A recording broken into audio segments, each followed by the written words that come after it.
This is The Wheel Weaves, a Wheel of Time podcast with no spoilers. Welcome, listeners. I'm your host, Dani, and I'm the first-time reader who's going through this 15-book series chapter by chapter. As always, there's no spoilers past the chapter we're covering, and that means it's totally safe for first-time readers. I'm joined by my co-host, Brett, who's a longtime fan, and he's acting as my tour guide on this journey.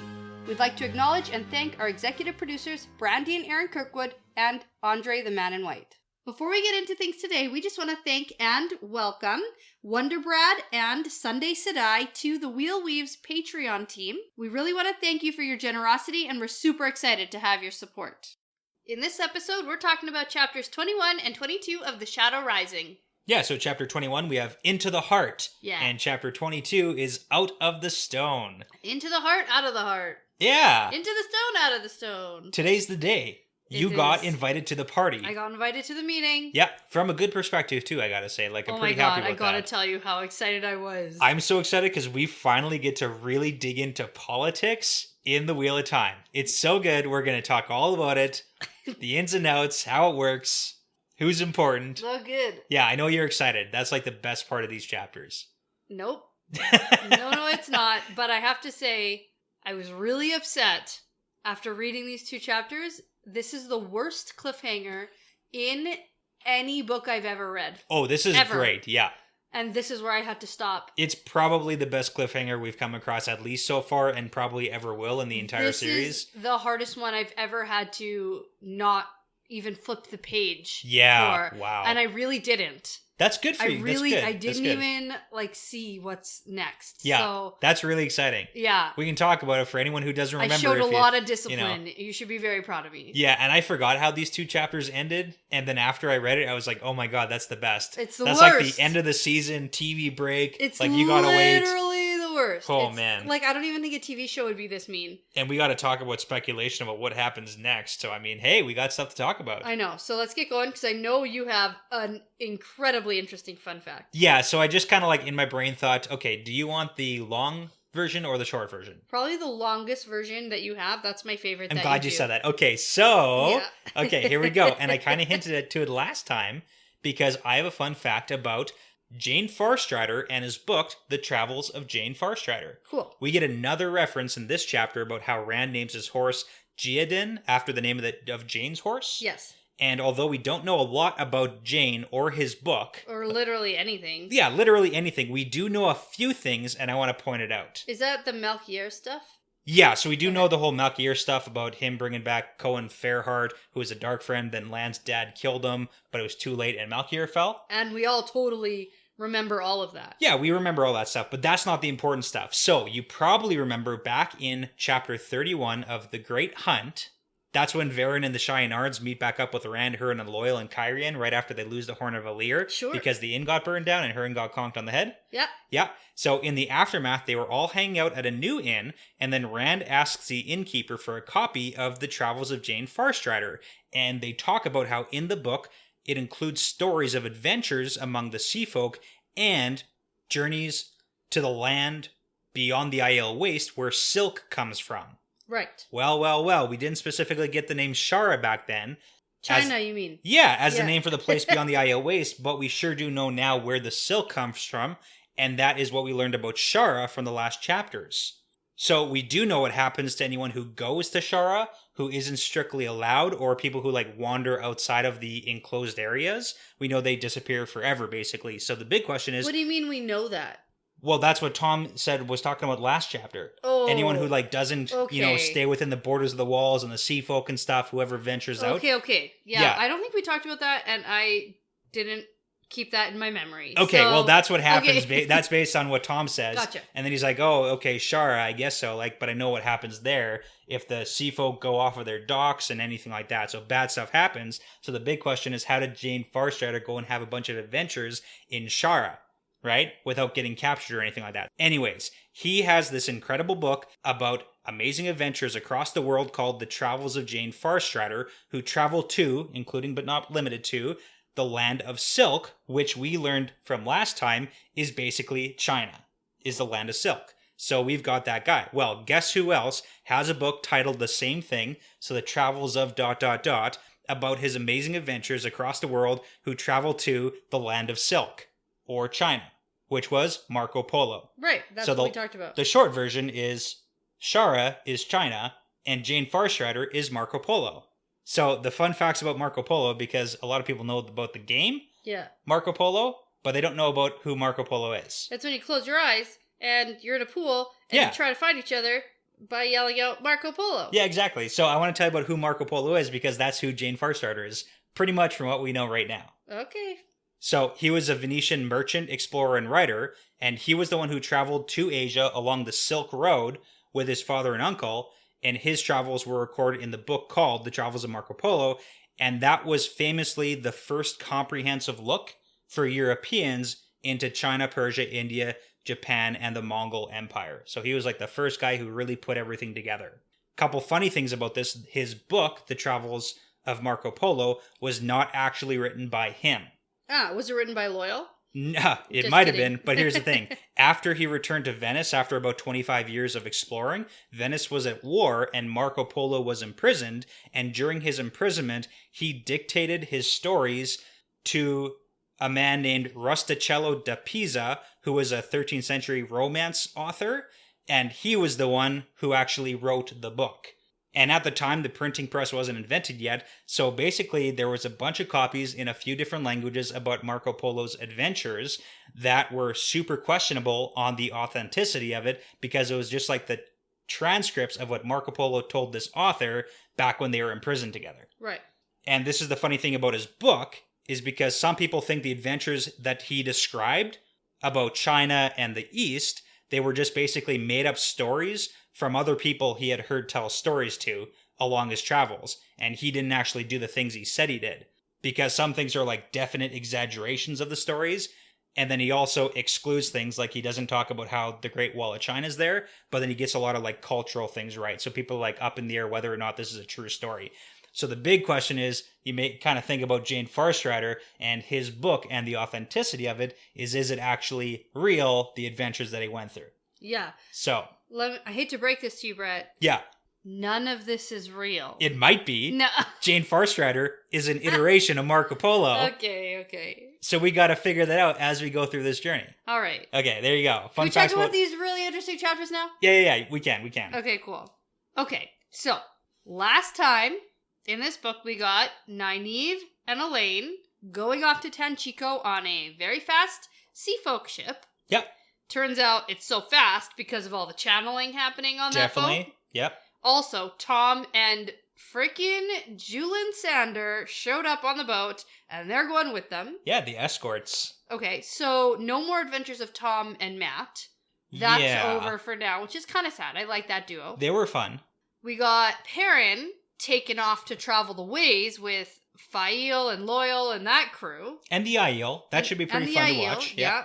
And then we get Rand, who is giving some announcement today, causing earthquakes, and this is where we pick up. Yes, this is a good time to be in right now, so. All right, so chapter 21, Into the Heart, we get the dragon picture, and I thought for sure this was going to be a Rand perspective. Oh, yeah. But it's Moraine. Yes. And I said, like, out loud, I was like, oh, yes! It's such a good perspective, too. I was so excited. Yeah. And I'm also super pumped I got invited to the meeting. Yeah, Because I thought, I was hoping that we weren't going to miss it. You know what I mean? You get a little bit of all the good stuff, Yeah. considering we also get a Rand perspective a little bit later on. Yeah, so. and I love so much. My brain is so happy when the timelines meet up. Yeah. Oh, it's so calming for my soul. Okay, so it's like no so more. Good. We can put the speculation away a little bit. Yes. Yeah. So everyone is gathered in the stone, and Egwene and Moraine walk in together, and the crowd parts away because yuck, Aes Sedai. Yep, they don't like them.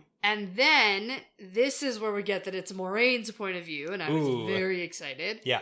I love Moraine being irritated about Lan's absence. Okay, where is he? He's clearly going to bang on Sandor's door. Yeah, okay. Just want to make sure. That's where it all lines up. I just love it. Yeah. Because Sandor was like, oh, he was just here half an hour ago. Yep. Had to pack my shit and leave. Yeah. So. And Moraine's like, where's that guy? Well, it's really funny because she's also thinking, at least I can still feel him with the bond. Otherwise, I'd be worried. Like, did she maybe think that he was going to get on the boat with Nynaeve. Yeah. Like, was she actually thinking he was gonna up and just ditch her? Yeah. Crazy. I know.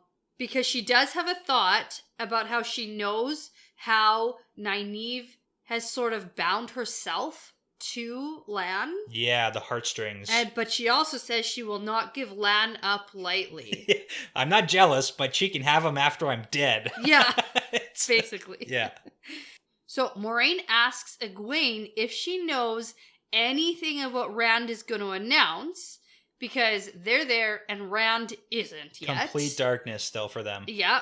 And Egwene doesn't know anything, so Moraine thinks that Egwene is just like useless if she can't even get information from Rand for her. That's basically the theme of Moraine's thoughts this chapter, is that everyone is so useless to her. Yeah, like she does have the off thought, like that Egwene is getting a little bit more skilled at reading situations. Yes. But also still not good, nearly as good as she thinks she is. Right. So. Yeah. And we also get Moraine knowing about Elaine and Rand kissing in corners. Yes, but she also misjudges Egwene's feelings. Yeah. Because she's like, oh, is Egwene jealous about the whole Rand-Elaine thing? And clearly that's not what's happening. Like, I don't think Egwene's actually jealous. She set it up. Either. Yeah. She, like, plotted with Elaine to make that happen. Yeah, so. I know. Well, just because you plot with someone to make it happen, like, that could mean you're a good friend, but you That's still fair. could be jealous about it. That's fair. That's I true. don't think she is here. Yeah. But. Moraine seems to think so. Yeah. So Moraine thinks about how Elaine and Nynaeve will be on that ship by now, and she hopes they can confirm for her about the Windfinders. Yeah, suspicions. Oh, she's smart. Yeah, we talked about that last time. Like, Moraine probably had, like, some stuff going on, because she is pretty smart. Yeah. And it's confirmed that she definitely has a lot of plots going. Yes, but not only plots, she has suspicions about the Windfinders of the Sea Folk. Yeah, yeah. Because, well, she is smart. Yeah, she is smart. We got to give that to her. Yeah. And so now we just need to figure out if Nynaeve or Elaine will be telling Moraine about it. Yeah. Right? And I mean, we can get into Because the we whole got Elaine Elaine answer. Sort of Wishy-washy, said, yeah. I'm not going to tell people, but... She was super flaky on that. Yeah, we'll see. Yeah. We get more timeline stuff, too, with the whole messages about Taim. Oh, yes. So Moraine thinks about how the Tanchico plan is a much less likely plan of the two Black Aja plans, and her messages to the Amerlin about them should take care of that. Yeah. So, except that he's already escaped, yeah, and that's bad. We had speculation about that when we saw the scene where Swan was getting the first of the letters of Moraine saying, like, Rand has a sword. So it does seem like she sent those letters first, and the other ones aren't arriving in time. Right, and her being like, don't worry, I already informed them. But it sounds like he's already Too escaped. late. So yeah, that's big. Mm-hmm. So anyway, she's just basically happy to have those girls out of her hair. Yeah. And it seems as though Tom has gone out to look after them. Yeah, she's got informants everywhere. Yeah. It's kind of like, you know, the Game of Thrones character Yeah. guy? The spider guy? Yeah. Isn't that his name? The bald guy? Isn't that his name? The Varys? spider? Yeah, Varys. Yeah, wasn't he the spider? Maybe. Or did he have spiders? No, he had little birds. Little birds. And it was the children. The children, yeah. Yeah. I can see Moraine employing children. Oh, yeah. Except not employing. Well, she hands out gold like nobody's business, so like... That's fair. Maybe. That's true. Okay. Yeah. So, anyway, Egwene confirms that she still plans to go to the Waste, and Moraine thinks that this is a bad idea. She should be in the tower training her strength, but at least this way, she will also be out of the way. Yeah, and then I also want to point out what she thinks about the letter. I know, it's interesting. Oh, man. Because maybe Egwene can actually learn dreaming from the Wise Ones, and we do get a reference to the letter where she's like, well, maybe there is something to that. Yeah, it was the most astounding letter from them, but she's not going to listen to anything in the letter, she also thinks. Yeah, that was the most astounding part of the letter. Okay, yeah. Yeah, about dreaming or something. Yeah, we don't know what was in the letter. It was obviously some kind of foretelling, I think. That would make sense. Whatever they call it. Whatever the Wise Ones call foretelling. Well, considering the predictions about like them being in the stone and Avienda being there and they need to send her, so... Yeah. Yeah. Okay. So Egwene spots the lady who made her husband all sick because he killed her lover Yeah. Okay, you got to start memorizing the names of all the nobles. Oh, God. I don't want In every country, in every region, you got to familiarize yourself with them. It's just not going to happen. Okay. I know who they are. I just don't know their names. So... Okay, but we got to talk about this. So it's Altima, and she has already dressed as a widow, even though her husband is not yet dead. Dead yet. Yeah. And Egwene's like, oh, the poor woman. Yeah. But Moraine's like, turns out she's more dangerous than the men. Yeah, and that's a big thing because she thinks that Tom, and I just got to point this out, this entire chapter is Moraine thinking that everybody didn't do a very good job. No, because they didn't do exactly what she would have done always. Yeah. And it's like, really, Yeah. though? Okay, so... Uh-huh, yep. But yeah, she might have a point about Tom if he missed the mark with Altima, if she is actually dangerous, because he's got a weird reluctance to moving against women. Yeah, he hesitates. Yeah, because they're women. So it's like, that's a downfall. We've gotten it before where women can be just as dangerous as men. Oh, 100%. Yeah, and it... Yeah. Yeah, because Moraine thinks that this woman, Altima... Yeah, Altima. She stands in the background and, like, pulls all the strings and manipulates everyone. Yeah. And now she's going to be put in some position of power we get later, so... Kind of, sort of, yeah. So, Yeah. I mean, that's a big question mark, so... Yeah. But Moraine thinks that she needs Tom gone because he was helping Rand to settle down in Tyr, and she didn't like that. Yeah. So, again, this is the big Moraine wants to be the only one to give Rand advice. So she's sending away all of his friends. Literally everyone. Crazy. Yeah. And she's trying to train Egwene Yeah. to not give Rand, like, any advice, but to, like, get information for her about Another one Rand. of her little spies. Yeah. Oh, man, Yeah. okay. I really like, it really shows the character of Moraine in Yeah, her headspace I where she's know. really playing. That's why I was so excited to get into her head. Yeah. Yeah. We haven't seen an in-depth look of her, like, really going after each individual party. Like, she's got strings connected to literally everybody here. Yeah. And she's just plodding away, and it's great. It is really good. It's good. I love it. Except she doesn't know where Rand is. He sure is keeping everybody waiting. Yeah, just like a king. Then we get Moraine seeing Matt standing across from them looking all terrible. He's Just awful. Okay. It's good for Matt. No. His boots are scuffed, his jacket's wrinkly, his hair is a mess. That's good for Matt. I don't believe it. No, I think that's just so bad. He's just having a tough time or what? I don't think he cares. That's what I'm saying. That's Oh. good for Matt. That's like Matt's standard of goodness. I suppose. I just picture him being like a better wrinkled than that. shirt to Moraine and Egwene is like, oh, his shirt's wrinkled and not tucked in. Yeah. But to Matt, it's like, yeah, I'm dressed up. I'm fancy. Yeah, I I'm have my here jacket on, my Yeah. coat. Got my good shoes on. No, they're scuffed though. Those are his good shoes. God. He's all slumped and looking miserable. And turns out he is exhausting to keep track of. Yeah. So she talks about how he slips and ducks out at her spies all the time. Is that a Matt being Taviran or Matt being lucky? Yeah, or Matt being Matt? I put luck question mark. Okay. Because we did get him talking about how he sees Moraine everywhere. Yeah. So in his yeah. mind, he was always being watched.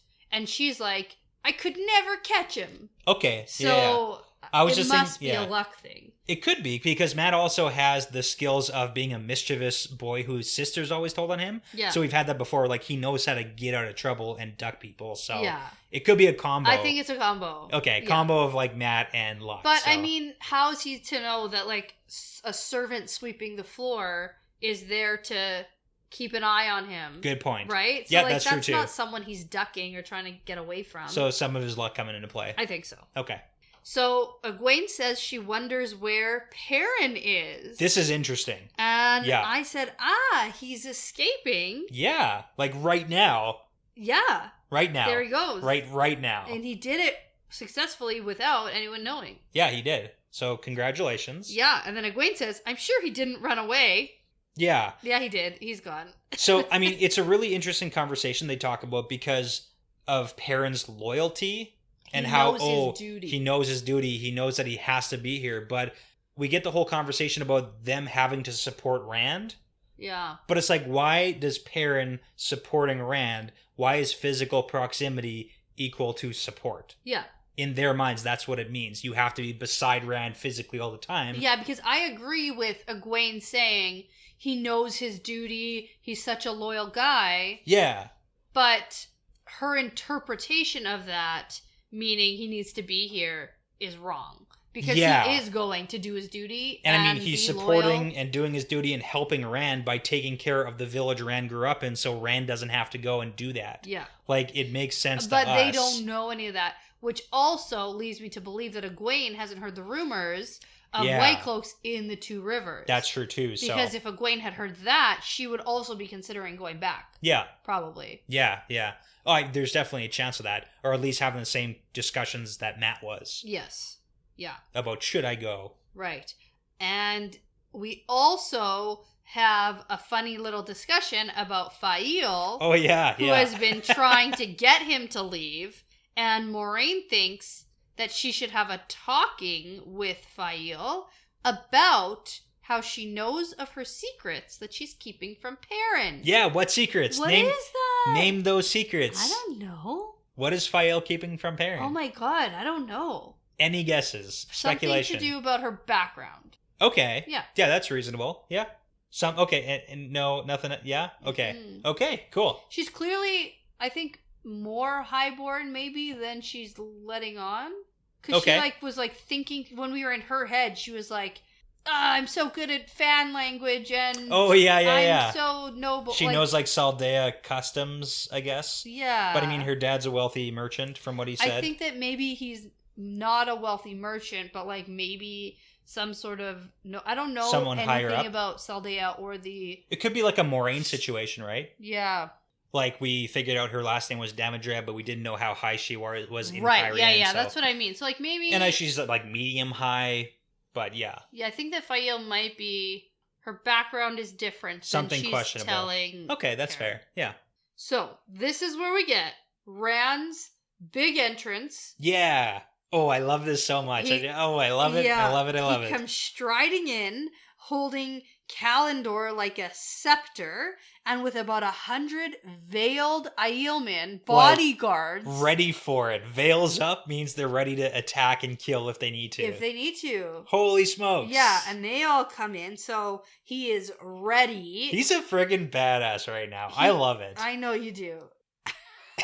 I know you do. But I like this scene. I like Rand. He's okay. Yeah. Yeah. He's good. He's good people. We like him. I think that he legitimately is trying his best. He is. He 100% is trying. And I think that he's getting a lot of things right. It feels that way. After this chapter, we can dissect it as we go. But he's clearly not an idiot. He's not a stupid guy. No. He's done his research. Yeah. I mean, that is smart. He's not just going on a wing and a hope and a prayer. Even considering, let's get into it then. So even considering the doorway Terangreal, he learned, studied himself, figured it out, went in with a game plan to go and get answers to questions. We don't know what the questions were, but that was Rand by himself doing shit. Yeah. That wasn't Moraine telling him to go get some answers. It's not Egwene telling Matt. It's not Tom passing a note. It's not Elaine giving hints about... No, that was him. That's Rand. And we get that later about the amount of research he's done for this plan. That's why I keep pointing out the books. I'm like, hey, look at the leather-bound books. Oh my god, okay. Still, that part's boring. No, it's so exciting. Okay. Okay, so Rand positions himself in the center, scans around the crowd, and seems surprised to see Egwene. So he clearly thought she was going with Nynaeve and Elaine. Yes, yeah.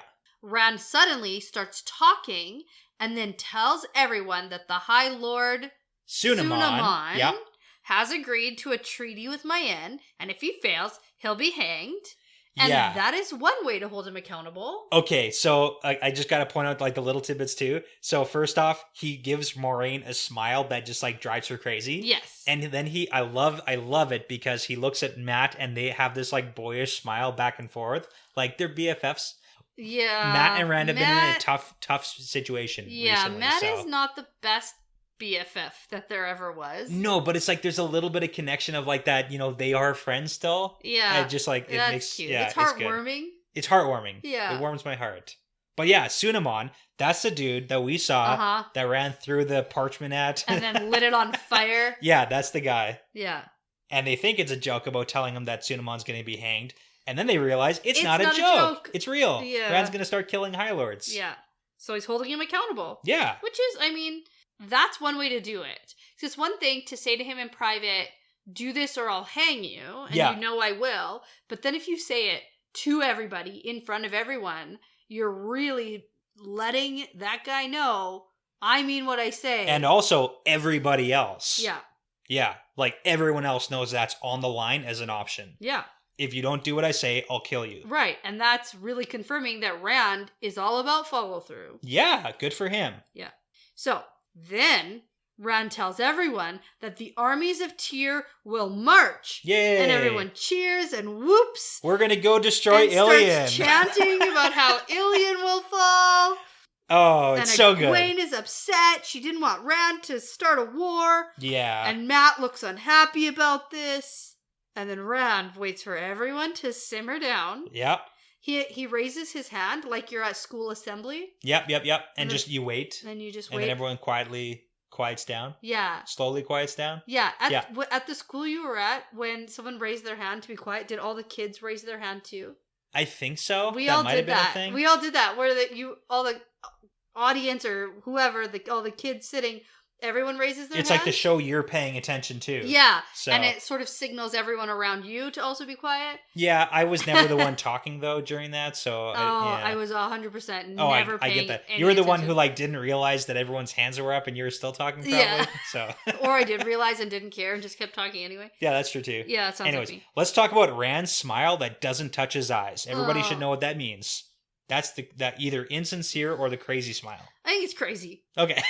That's one of two options. I think insincere, or maybe he's like, this is funny in a humorless way. Yeah. That's his smile, like, okay, they're excited to march, but they don't know what I'm They don't know the inside joke. And I think that he does this on purpose. Because he doesn't say, our armies will march to Cairhien. He says, our armies will march. Yeah. Period. Again. And then waits. He read the whole, how to give a speech book. Ah. Yeah. It's good. So, everyone simmers down, and then he announces that the armies will move north into Cairhien, and I go, oh dang. Yes. A bunch of guys who hate Rand and don't trust each other will be the leaders of the armies. Yeah, so this is big, because a couple things I just want to point out about the 7 different High Lords that are going. Keep in mind, these are the dads of all the lordlings that Matt was dicing with. Gotcha. Not dicing, playing cards with. Yeah, they were playing cards because that's when the cards came alive and all that good stuff. But anyways, it's Torian is the one who's financing stuff. He's the rich guy, so he's the father of Estienne, who's the son of the richest High Lord. Absolutely, so I totally remembered. You both got to of those remember names. all the names of all the High Lords and all the sons of the High Lords too. I mean, I don't gotta do anything. You gotta do it. You gotta do it. But anyways, the important part is that after he tells his plan, Moraine approves of it. Yeah, so that's big. She half approves. She half approves. Yeah. She half approves because these guys who are gonna go lead the armies are the ones who have been scheming against Rand. The 7 biggest plots so he's like, oh, I'm gonna go keep them occupied. That's awesome. Yeah. So little side note too. We know that Tom was passing notes to Rand about how to do stuff. Sort of, yeah. Well, we know there was at least a few notes that Tom was passing. I thought the notes were beware of this guy. Yeah, that's true too. These guys are having a secret rendezvous in that's the bathroom right now. That's the point. So Moraine thinks to herself that Tom has given Rand good advice, and her spies must have missed some of the notes that he passed to Rand. Yeah. But we also know that Rand has been doing research, but also there's been one other person who's been giving Rand a lot of advice on how to rule. Oh yeah, it's the one he's been kissing in corners. He's not just making out with her, he's also learning how to be a ruler. Cool. Okay, boom, there you go. All right. So, the guy that Rand chose to command... Yeah, Mylan speaks up... Milan? I don't know. I like Milan. Milan. Yeah. So, he speaks up and is like, yo, we don't want to interfere with this civil war. It's all gross, and there's starving peasants over there. There's poor people. Yuck. Yuck. And Rand's like, don't worry, man. we're going to feed them all of our extra grain. Yeah, all that food that we have left over and you can't sell, we're just going to give it to them. Yeah. Okay, an important sentence. Rand says... He knows who he wants to sit on the Sun Throne? Yes. Who is it? You tell me who it is. Who is it? I don't know. Who does he even know can rule Kyrian? Well, there's options, I suppose. There's him, for example. I don't think it's him. That's Rilla? Okay. Any of the boys, perhaps? No. Not Matt? No. Not Matt, not a Perrin? king? Oh, of Kyrian? I mean, we need Rand to rule the entire world. Moraine. She's got some blood rights to it. Maybe it's Moraine. Maybe he wants Moraine to sit on the throne in Kyrian, and then he doesn't have to deal with her following him around. Sure, okay. I doubt it. You can't have an Aes Sedai queen. Although, maybe you could. Any of the girls, perhaps? Like, I'm thinking like Egwene. No, Nynaeve. I really don't think it's any of our main characters. Okay, so honest. like someone else. I think it's someone else. Someone loyal to him, maybe. Like we do get that there's some people who are like less treacherous to him. I honestly, if there have been tidbits about that, I didn't pick them up. Okay. Yeah. No, that's fair. But it's good to know that he has a plan, or at least he says he has a plan. So that's like the first step to having a plan. He for sure has a plan. Yeah. I mean, I got to give that to Rand. He does have plans. Yeah. So they're not going to go to Kyrian to conquer, but to restore order. So that's good. Yeah. Egwene is like, phew, no war then. And Moraine is like, stupid girl. There'll be so much killing, it'll be no different from a war. Yeah, I want to say it's a weird take. Like, I get where she's coming from. If you go and step into the middle of a civil war in Kyrian that's not your own, to go and try and like restore peace and order, yeah, there's going to be a bunch of killing. But what are your thoughts on it? Do you like Rand's plan? Do you not like it? I think that someone needs to help when there's a civil war. Okay. I think that civil war shouldn't just end with like most of the country dying. I mean, that's a good take. I appreciate that one too. I think that if there is more powerful, like now I don't want to get into any politics yeah. Because I understand that civil war happens. And power dynamics, you shouldn't just go like invade in the middle of a civil war. So here's the thing. Rand isn't just going, invading, and trying to like conquer everything. Yeah. He's trying to restore order. And he's trying to help all of the people who are just innocent victims in the Civil War. I mean, we saw the borders of Kyrian and Andor. Oh, it was a mess. And there was like a whole bunch of people who need help. Yeah, it was a mess. So I think that feeding the like starving peasants is one way to stop all of the... Because we saw also people capturing Egwene and Nynaeve. Yeah. And them. The bandits, yeah. Because there's bandits. That's the word I was looking for. Bandits, yeah. Bandits. I feel like if everyone's like sort of fed, then there can be more of a rest within the regular people. Yeah, absolutely. When you're not starving and not worried about dying from starving, you can focus on other things. So yeah, and it's less stressful for everyone. And it's such an interesting take that Moraine takes because she says it's laudably humane what he's doing and utterly senseless. And it's like, that's such a strong take that Moraine has against this. Well, because it is a mess to go try to solve a civil war, she thinks it's Lanfear who's put this idea in his head. It's not. He got an idea from her, but it's not this. It's not this one. Probably not. Although he did mention, I thought you were starving in Kyrian. I mean, he thought that when she was Selene. Yeah. He thought Selene was starving in Kyrian, so... Yeah. Anyway, okay. Yeah. Although, no. So, back to this, though, because Moraine thinks this is all over. She isn't happy about all of this, mostly because it's not her plan that she came up with. Yeah, and I mean, Yeah, she thinks about how Lanfear may have influenced him, and... She also thinks that she can't let Rand turn to the Shadow. Not the last time that she's going to start thinking, I need to kill Rand if he goes to the Shadow. No, she and thinks it's not the first time either. No, I mean, she thinks it a lot this chapter. There's like a few times. Yeah. Well, it's been her shtick. Yeah, it's true. That's her thing. If you switch sides, I'll murder you. Yeah. So, yeah. And I mean, I get it, but geez. No, I get it. And no geez. I get it. So, Rand... also tells them that he's putting Lady Altima in charge of feeding all the hungry because of her kind woman's heart. Okay, so this is such a power move. Yeah. Like, if we're not sure how much of a power move this is a power move. It's a big one. But Yeah. Moiraine thinks this is a miss. She does, which is interesting. Mm-hmm. So Rand has also arranged for some other lady. Okay, here am we I go. jumping ahead? No, but you missed a Okay. little bit. So previously, we missed, or we didn't talk about the part where Estanda and Altima are like mortal enemies, Mhm. and Moiraine was thinking, if I can pit them against each other, then they're going to distract each other from plotting against Rand. True. So that's what Rand essentially is doing. Rand is doing, Yeah. is pitting them against each other by making sure that Altima's husband, who she's trying to murder, goes to like group up with Estanda And get better. and get better, and then they're gonna like maybe plot against Altima, so she'll be too busy to get power in Kyrian with the 7 other High Lords who are, too suspicious of each other yeah. to do anything useful either. So Yeah, because Moiraine thinks that with Altima in Kyrian, she's going to pull so many strings and gain Yeah. so much power that she's basically going to be the leader of all the armies. exactly, but maybe not if Estanda and Tadosian, her husband, who she's trying to murder, Right. are working together now somehow. And Yeah, Tadosian and doesn't that's die. what she's going to be concerned about Yeah, back at yeah. home. Okay. So, anyway, so news of her husband shacking up with this other lady is too much for her, and she passes right out. Yeah, She faints. she faints. So Egwene thinks that Rand just did something very clever and very cruel. But she doesn't know what. No. But she thinks that something happened. She's like, I know something's going on here. Yeah. Yeah. Yeah.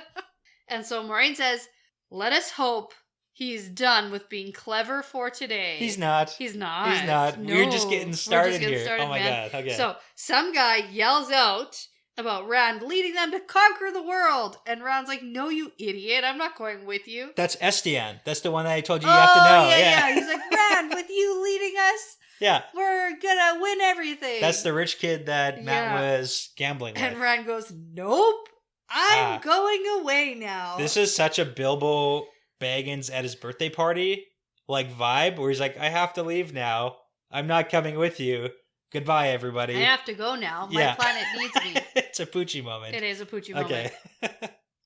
But again, also I want to note Rand is a little bit off his rocker here A little because bit. he jerks his head up and appears startled and he like zones back in. Because he's like thinking about what he's just gonna do. He is, but he's like not all there. Yeah. Something's going on. Well, he's in his own head about this plan. I mean, he is. Like, he has to focus really hard. He's probably at this point, like, getting the void and... Because, like, 1 second later, he's using the power to slam Kalendor into the ground. Yeah, with all the sweat rolling down his face, like, there's the sweatiness that we get so I don't too, think he's 100% paying attention to everyone around him. Fair. He's really focused on this thing that he wants to do that he probably doesn't even really know how to do. Yeah. Right? Like, That's this true. seems like intense, complicated magic. More intense and more complicated than he probably... Because not only does he need it to go into the stone and stick there, but he also needs to set some sort of trap. Gigantic, around big, it. like, Forsaken-proof traps. Yeah. Like, And Moraine proof. And Moraine-proof, yeah. So, like, I don't know which is worse, but I mean, that's a big thing. And so his line is, the stone held Kalendor before I came, the stone should hold it again until I return. Mm-hmm. And that's when, as he drives the blade into the ground, that's when the big earthquake happens. Oh, yeah. There we go. We get some sinkage. Sinkage? Sinking up of events? Sinkage is a new word. Oh, sinkage. Yeah. I was thinking like sinkhole. And I was like, I didn't think that happened. Yeah. Synchronization? That's better. Because Sinkage. not... Okay. Sinking up. Everything's sinking up because... There we go. This causes the ground to shake like crazy, and this is obviously the big earthquake, and everyone in the stone has fallen over. Except for Rand. Which makes sense because, well, he's down on one knee, so maybe he did tumble a little. Okay. And then he like... Well, he's also the center of where all the power is emanating from. Exactly. So, yeah. So it causes... Shockwaves. Ships Ooh. in the, like, ocean to... The entire city's just going, whoa. Yeah. Yeah. Everyone in the stable falls over. It's a friggin' earthquake. It's a whole thing. This is great. Yeah. He does some pretty hefty magic. Yeah, and so Moraine hates being out of the know. Oh, she hates it. Oh my god, does she hate this? It's the worst. She's like, what the fuck is wrong with this guy? I hate him so much. Yeah. basically. And So- and it's funny because she thinks to herself, and I mean, it's her perspective, obviously, when she's like, this isn't the plan. Well, it is the plan. It's not your plan. Yeah, it's not her plan. It's but his it plan. is. It's the plan. So. Yeah. So Rand says that everyone should look at this while he's gone and remember that he's in charge. And if anyone wants it, they can try to take it. But there is a price for failure. And he waggles his finger. Waggles his finger. And he's like kind of crazy. Just remember. Yeah, but we literally have a sword in the stone situation. We do. Like, again, literally. If it wasn't a sword in the stone before, it is now. It 100% is, because it's like shoved in somewhere and it can't be pulled out of. Yeah. Right? Exactly. Like, yeah, that's what I think, like Excalibur, whatever, Yeah. right? I mean, yeah, we can get technical. We've done some conversations about it before, but yeah. But now this is really... This is great. I mean, one big thing to remember, too, that Moiraine kind of views is that after he drives it in, he pries his fingers off one at a time as his hand's cupped around the hilt, but he's actually not touching the hilt anymore. So he's clearly, like, struggling with something to pull his hand away from Kalendor and, like, release that. Yeah, I thought that was maybe him setting something around the hilt. Yeah, like the traps, too, Yeah. right? I didn't see it as it was hard for him to let go of. I saw it as he was... still doing, like, almost like the crystal ball thing where your hands don't touch it. Ooh, yeah, okay. But, like, there's something happening between your hand and the hilt. Yeah, the reason I say it might be hard, too, is because after he's done doing whatever it is he's doing, because we're not 100% sure, Moiraine does note that his voice seems a lot lighter, more like it was back when she found him in Emmons Field. So when he's clearly... like, let go of this Kalendor. I mean, we get that again next chapter, too, when he's like, it was a burden, basically, to have Kalendor. Mm-hmm. And now that he's released it, it's a lot off his chest. So one more thing that I want to note before we move on is that Moiraine did not sense Rand channeling. No. At all. No. So I know she has no practice with it or probably no experience. Like, but you know how Elaine and Egwene were trying to see if they could sense something? Yes. Because women can sense it in each other. Yes. Right? So... And Rand can sense it in women. Sort of. We got goosebumps. We got the goosebumps. Or something. Yeah. But we also get that Rand is crazy powerful. We do get that too, so... Yeah, I don't know. But anyway, the point here is Moiraine didn't sense that any channeling was about to happen at all. Yeah. So... I think we would have got her thinking about it. Maybe something. Like, we might have gotten that, like, a weird sentence. Yeah. Or she felt a weird shiver, something. Yeah. Or like we would have got something that was very cryptic. Like a one-off line. I was looking for it. Yeah. And I didn't get anything. Fair. So if it's here, I missed it. Yeah. So Rand is like, okay, peace. I have to go now. Yeah. And Egwene is like, oh my god, he's mad already. And Moraine's like, I hope not. And they hurry after him. Yeah, they run. Yeah. Let's go. We gotta catch him. So we get a little bit about how Moiraine is trying to find stuff out about the Aiel. Yes, and it's going very poorly. Yeah. Because, and then we get something about some woman being bound and gagged and hung from the ceiling or something. Yeah, they like hung her from really high up, basically because they don't want her to spy on them. Yeah. And then one dude's just gone. And she was like caught spying on them? She was caught spying on the Aiel somehow, and she was like basically punished. Traumatized and punished very severely in the Aiel standards. I mean, yeah. And if some guy's just gone, chances are they just killed him with a knife because Avienda yeah. was like, oh, well, if Barrelane's pissing you off, just stab her with a knife. Okay. So they probably... Possibility. They're probably just like, this guy's bothering me. This guy's spying on us. Let's kill him. Really? Okay. What do you mean, really? They're the Aiel. Hey, yeah. I mean, they're cultured. They're not just like murderers. It sounds like they're murderers. Okay, I mean, hey, that's one woman's opinion. Avienda was like, just murder her. Yeah, but Barrelane was infringing on, the whole... And what do you think a spy is infringing on? Their privacy. Ooh, okay. So... Oh my god, okay. Murder. Hey, Just dispose of it. It's fine. Anyway, so that's too bad. Anyway, Rand asks Egwene why she didn't go with the others, and she's like, oh...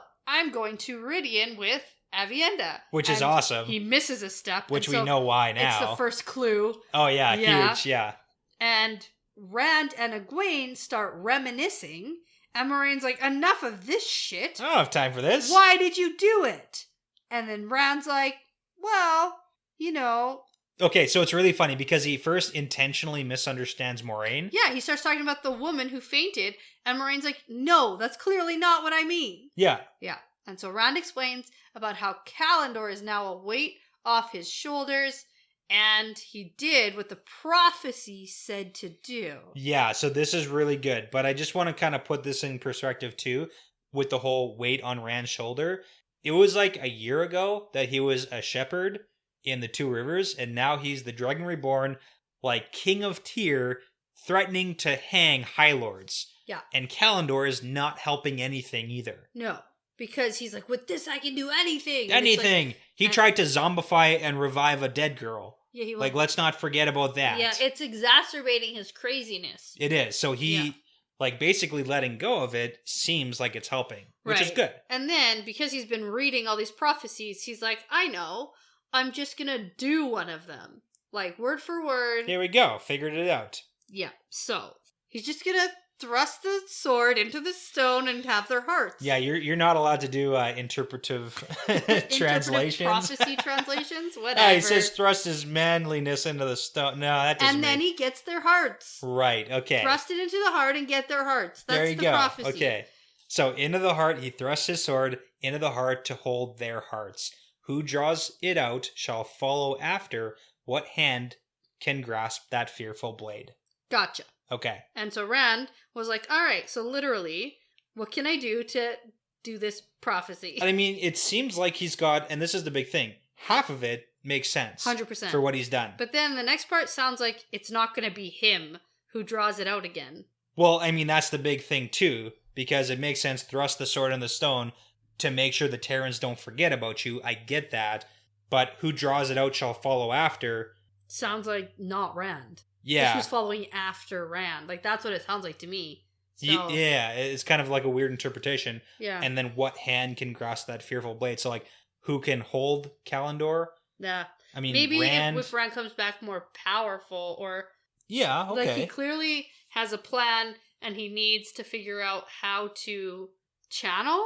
Like, he needs to figure out what to do with all of this power. Yeah. Because the 2 times he's used Kalendor, he's been sort of scared of it. And he doesn't seem strong enough to, like, actually do it properly. Like, that's kind of the feeling we're getting right now. And I think he's like, I don't know what I'm doing. This is terrifying. Yeah. I'm gonna, like, murder people and kill myself and kill people I love. So... Yeah. I'm gonna not touch this until I know what I'm doing. I mean, it kind of makes sense if you're trying to use an item that's way above your power level. Yeah. Like, it doesn't quite match up. So, yeah. So maybe later on in the series. Okay. So Moraine says that this is stupid because now anyone who can channel can just go and take it. And Rand's like, oh, I hope they try. Because he has set some trap. But it's like, what does Rand know about setting traps? I don't know. He learned. God. You probably read it in a book. Oh my god, so okay. So everyone who tries to channel to take Kalendor, and he warns Moraine not to try to take it to the tower. Yeah. Because he can't pick and choose who the trap is set for. Can't or won't. And even if he can't... He shouldn't. He shouldn't. Yeah. It's like... Yeah. Especially for Moraine's... No one else should be messing with it. I mean, I gotta disagree hard with Moraine's next thought process here. Where she's like, it's safest in the tower. It belongs in the tower. It's like, not everything belongs in the tower, Moraine. It's not yours. It's clearly made for Rand. It's Rand's sword. Leave Rand's sword alone. Get out of here. Oh my god. Oh my god. Okay. Oh, that's so funny. That's good. But I agree. I don't think the tower is as safe as everyone thinks it is. It's clearly not. No. It's like when Lan and Moraine admit, like, oh, you don't trust half the people in the White Tower. No, but what? Also, you know what is in the White Tower? The Horn of Valir. Yeah. And you know what we saw through Min's vision? This just connected in my brain. Sure. Is an attack. Uh-huh. Probably the White Tower. What are you saying? I think that someone might take the horn again. Again? And then we'll be on another great hunt. Oh my god, okay. Anyway, okay. A greater hunt? A greater There's no book called The Greater Hunt, is there? No. Okay. There is also no book called... We're doing this again. The Great Hunt Again. The other Great Hunt. Okay. Okay, so he does let her know that he's not leaving it there forever, just until he ... and then he cuts off and says, until he comes back for it. Okay. So I think that this is him thinking, until I understand more about the power, until I can Like, get control stronger. it, Yeah. kind of Okay. thing. And that makes sense from his perspective. Like, I'm not strong enough to use it. And Maureen clearly has this whole thing where she feels he needs to have Kalendor with him at all times. Well, because then no one else can have it. And, And he's oh, like, man. she probably thinks Charming Guiding could happen tomorrow, and you need Calendar so you could blast the Darkwood in the face. Yeah, get him. Stick up. Yeah. Yeah. I mean, that's the plan, right? That's her plan It's always now. been the plan. So, anyway, it ensures that he can come back here without an army so that people remember who rules Tyr. And that's good because so he won't have to conquer Tyr again. Right. So Moraine is like, okay, fine, but where are you going? Is that some mystery? He's like, no, I'm going to Ruidian. Okay, were you at also, like, okay, on a scale of, 1 to a million, how surprised? Did you see it coming? Like, what? Oh, I already predicted this. Did Don't you? you remember that? You've predicted a lot of things. Yeah, it was one of the random Some things I wishy-washy. yelled out. So how am I supposed to know that's the real prediction? Yeah, that's the real one. Because I said it like twice already. Yeah. At You least. said it really early on, too, in the book. You're like, I don't know, maybe he's got to do something with the Aiel. I'm pretty sure you said that at the end of The Dragon Reborn. You had said something along the lines of, he's probably going to have to go do something with the Aiel. Well, especially because the Aiel are the people of the dragon. I mean, that's a pretty big friggin' hint, too. And then in the last couple chapters, when you're like, what's Rand gonna do? What does everyone least suspect? Right? And I have been talking, one of the things I yelled out was he's gonna go to the Waste. He's gonna go to Ruidian. Yeah, okay. So, because that's where the people of the dragon come from, so he might be curious about that. Makes sense. Okay, Maureen says a bunch of more controversial things. Let's talk about that. Well, she says, what the fuck? Did you get these answers from the Terangriel? Those answers can be super cryptic. Yeah. What other controversial things did she say? So she says, you're not an Aiel clan chief, Rand, and you have no need to be one. Your struggle is on this side of the dragon wall. Right. So it's like, okay, we also have the big prophecy about twice and twice shall he be marked. Yeah. That's like a big thing. He's got the 2 herons. Yeah. And twice and twice the dragon. Yeah, so we already have him once the dragon. Yeah. So now yeah. we have him being the dragon in Tyr. So, I mean, what's the second dragon? How does that work? But, I mean, it's like the people of the dragon. Yeah. Clearly maybe, something. Maybe. For her to say, like, you've got no well, need. she's very self-assured. Yeah. And she thinks that everything she thinks is the right way to think, and that's it. But it's like, even for her, she knows that the Aiel are called the people of the dragon. She's the first one, temporarily forgotten. Apparently. Because Rand is going a little bit crazy. She's a little bit shook. And this is upsetting. And she is not in control. She did not have this on her prediction board. No, she did not. Let me tell you. Oh, man. And when she is thrown off, that is Maureen at her worst. She's getting frazzled. She gets a little frazzled. Yeah. Yeah, Miss Frazzled. Not Miss Frizzle, get it? Yeah, I get it. That was good. So, he's like, you gotta just trust me, like I've had to trust you. And she's like, fine, for now. Unless I have to kill you. And then she thinks, I will not let this shadow have him, whatever it takes. Yeah. And that's the end of that chapter. Yeah, that was good. That was good. And I was like, all right, let's go. What's going to happen next? Let's do it. If anything, I really wish that I got 2 chapters after this one. So. You know what I mean? But anyways, we got to get into this. Yeah. Because we are talking a lot, because there's lots to talk about. So, chapter 22. Yeah. Out of the Stone. And did you look at the chapter symbol? Of course, I looked at the chapter symbol. Did you really, or were you surprised and you looked back? I saw it. Oh my god. And went, oh It's time for portal stones! Oh, jeez. You get a portal stone. You get a portal stone. No, wait. We first now have someone traveling the ways at this very moment. We do? And now we have someone traveling portal stones, like, at this very moment. Same time. So it's like... Get all your traveling done. The whole Dragon Reborn, I think, without the ways and without portal stones. Yeah, so we were due for one. Because remember in the Great Hunt when I was like, God, these things again? Yeah, when you were complaining about the one time that they used it. Yeah. And now it's like, boom, boom, boom. And all I mean, the time. It's convenient. Let's do it. I mean, a little bit. Okay. And you don't know if it's convenient yet. No. You were left on the greatest of cliffhangers. I mean, it wasn't convenient last time. They lost 3 months and everyone lost like freaking half their lives due to stress. Yeah, that's true. And So seeing all their other thousands of possible lives. let's see what happens this time. That wasn't good. No. So, I guess it's later that day, and we are in Rand's point of view now. Yeah, a little bit later. A little bit later. Yeah. Enough to get everybody organized. Yeah. And enough for all the Aiel to steal a bunch of crap. They didn't steal anything. Excuse me. Okay, Excuse me.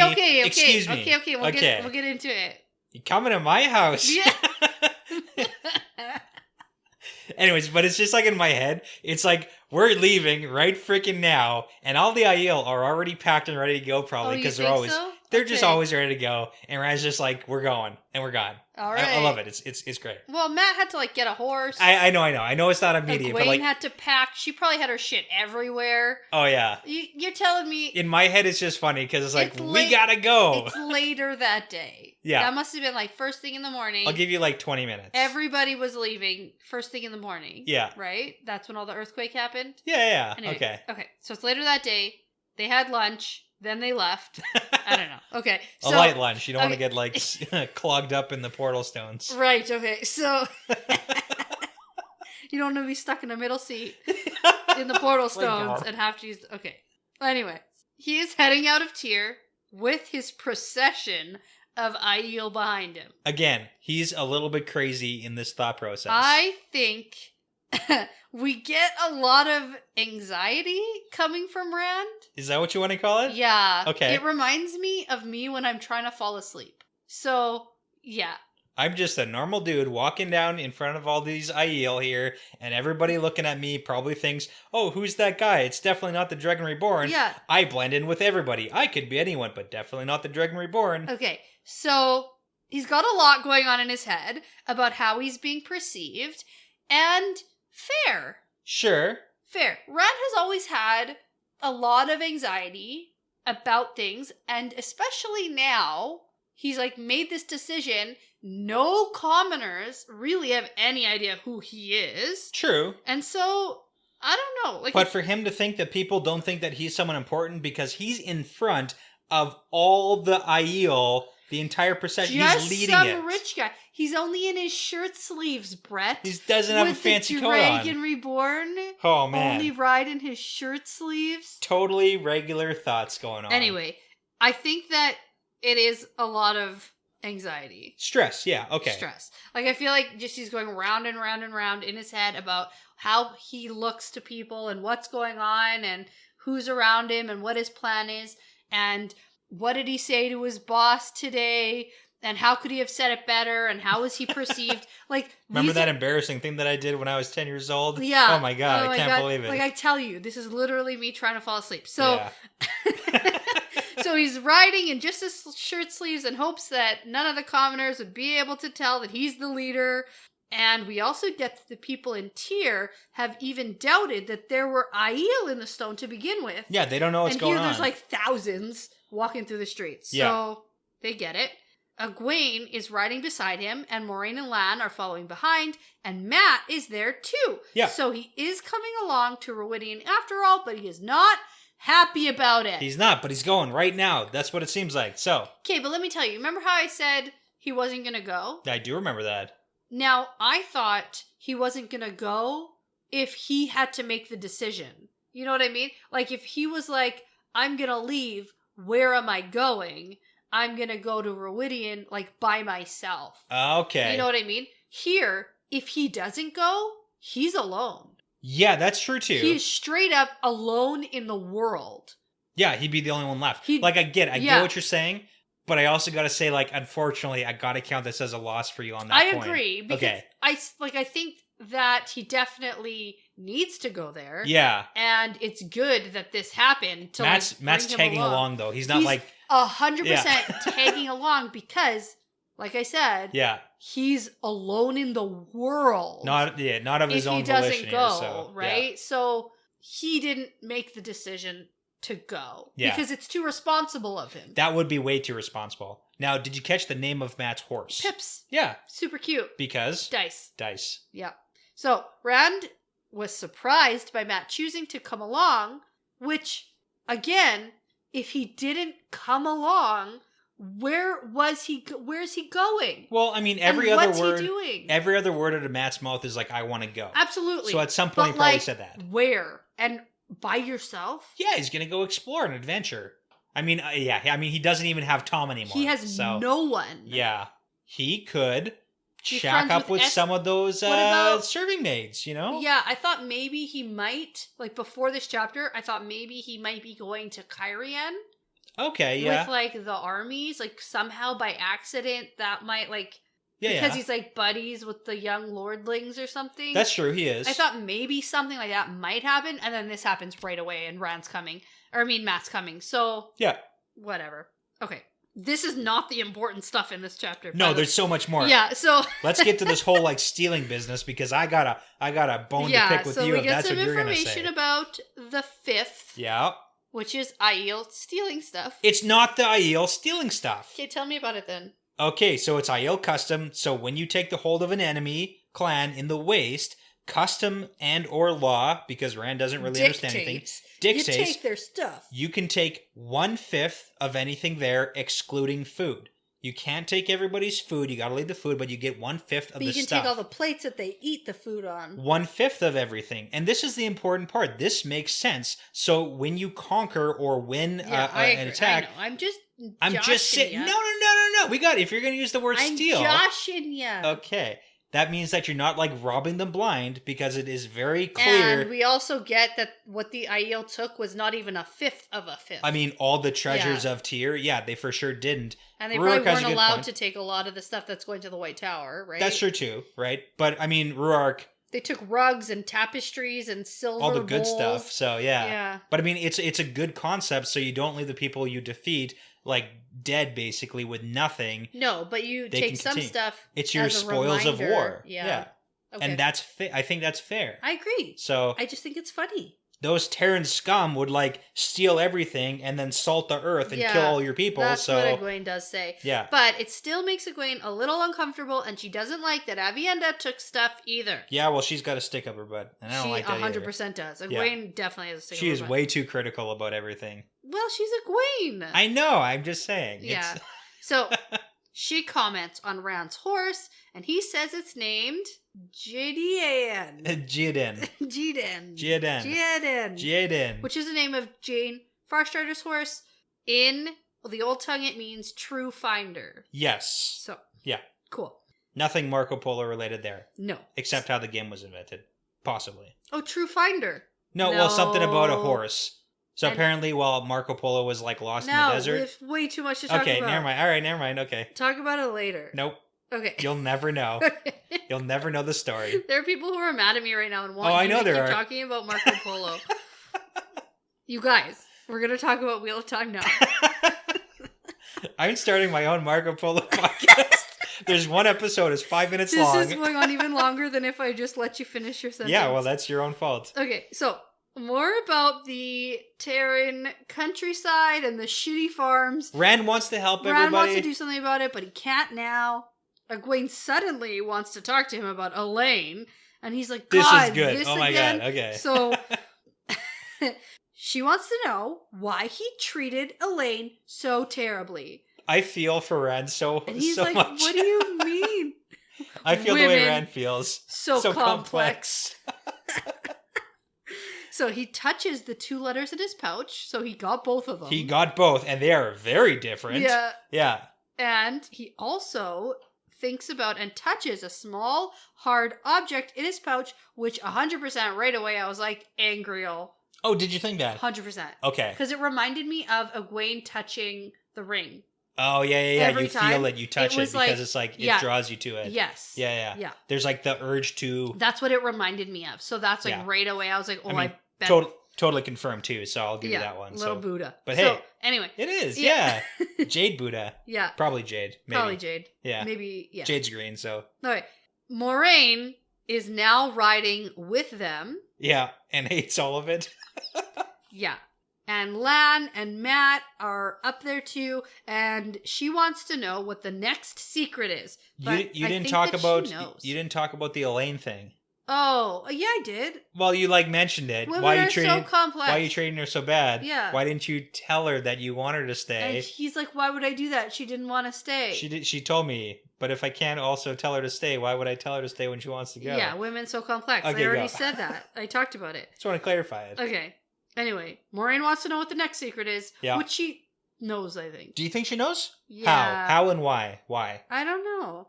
She's Okay. Maureen. But she clearly didn't know anything up until this point. Yeah. I don't know then. I just got a feeling. She's Okay. Maureen. I don't know. I just anticipate her knowing everything, and then when she doesn't know everything, it shocks me. I mean, well, prepare to be shocked because it doesn't seem like she knows what's going on yet, so. Yeah. Okay. I might have a note in here later somewhere about Maureen knowing and why I think that. Okay.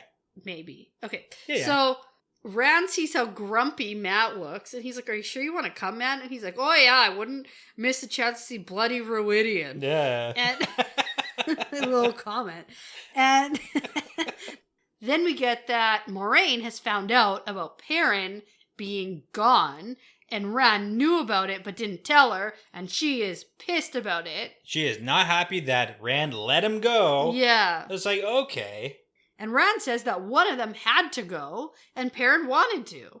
Yeah. And Rand says that he does what he has to do, and Lan nods in understanding. Well, and I mean, it's a contrast because he calls Maureen out because Maureen's like, you need the boys to support you. You have to make sure they're here with you at all times. And Rand says, you're willing to let anything go to save the world. As in, you're willing to let Kyrian burn. Yeah. You clearly don't want Kyrian to be saved because I should be doing something else. So she's willing to do that. It sounds like they've had a little bit more conversation. A little more of a tiff in here. between leaving and But I mean, that's the whole big difference between Moraine and Rand. And that's when Rand says, I'm going to do what I have to do. And that, I think, makes the Lan thing more powerful because Lan's like, yeah, you got to save your village. Almost. Like, there's almost that. Yeah. I mean, he never had the chance to save his own country. Oh, break my heart. He was still a baby. He was just a dumb baby who couldn't fight at all. Oh my god, he did have a sword. No excuses, even if you're a baby. If you put a sword in my toddler's hand, he'll start swinging it. Oh my god. He swings that hockey stick everywhere. He'll destroy everything. Yeah. In the house. Everything. Circles around his head. Okay. Okay. Totally the same thing. Same thing. So, now Moraine really wants to know the next thing Rand has planned, and he says, portal stones. Boom. If we're lucky. Oh, man. And I just, at this point, went, I mean, why not? Yeah. The ways and portal stones, all in the same group of chapters.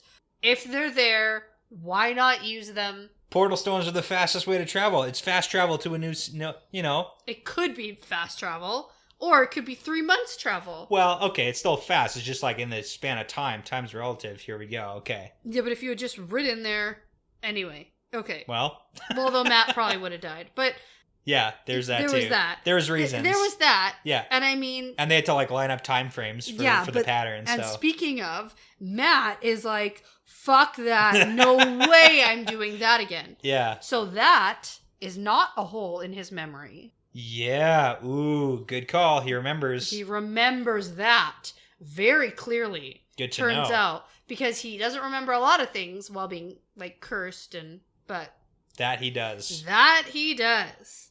And again, Rand is like, Matt, if you don't want to come, you don't have to. You have no reason to go to the waste. And Matt's like, yeah, I do. Gah, why not like this? Ah, nuts. He's just his head is so scatterbrained. And I love Rand Matt. thinks Matt's the one going mad. So that's funny. But well, it's like the inner conflict in Matt, and Matt doesn't express himself very well except for yelling. Yeah. Nonsensical sentences. Well, he's not telling anybody that he even got questions answered. Right, that was his story. They didn't answer any of my questions. Yeah, and he clearly didn't talk to Rand about it again. So, and I feel like they could have probably had an open conversation about. Are you saying that these people don't communicate effectively? I'm surprised. Oh my god, okay. So Moraine and Egwene say, dude, this isn't a good idea. Varen told us about what happened. Which is interesting. When did that happen? Yeah, this is bad though. And Rand ignores them and tells them how he knows that there is one around here and one in Ruidian, Probably. Yeah. And now it's story time, and I'm sure you have this covered. I didn't even take notes on it. Awesome. Story That's time how with sure Brett. I I love am. that. Okay, Yeah. okay. So Rand's been reading, Yeah. as usual. So apparently there's a book or something about 600 years ago. A peddler tried to get a look at Ruidian, and apparently he didn't see anything of Ruidian, but he did claim that he saw a golden city up in the clouds drifting over the mountains. So something a little bit crazy. Now, so there's a golden city drifting over the clouds. Up in the clouds, Up in the drifting over the clouds. mountains. That's what the book said about this peddler. That's what he saw.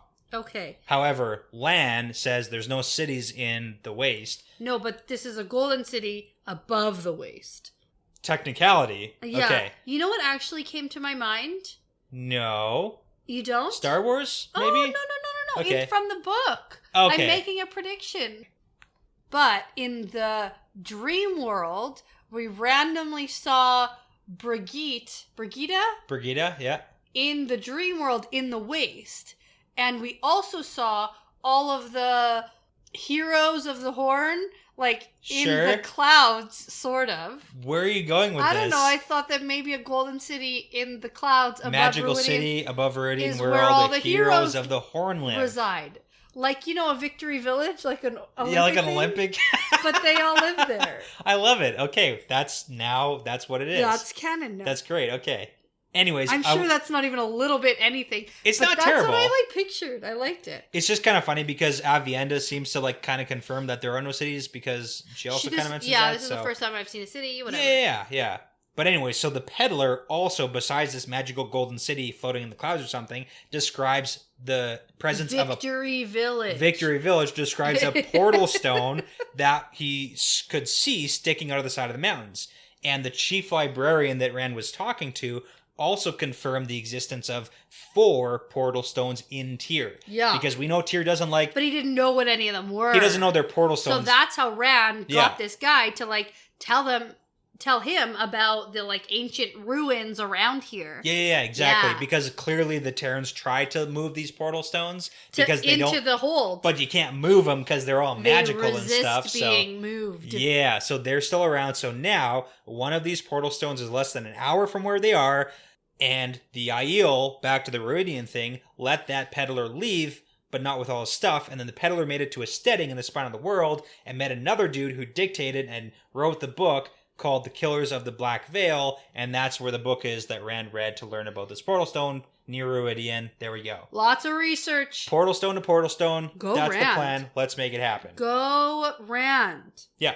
Okay, so Moraine is super skeptical of this super flimsy plan. Yeah.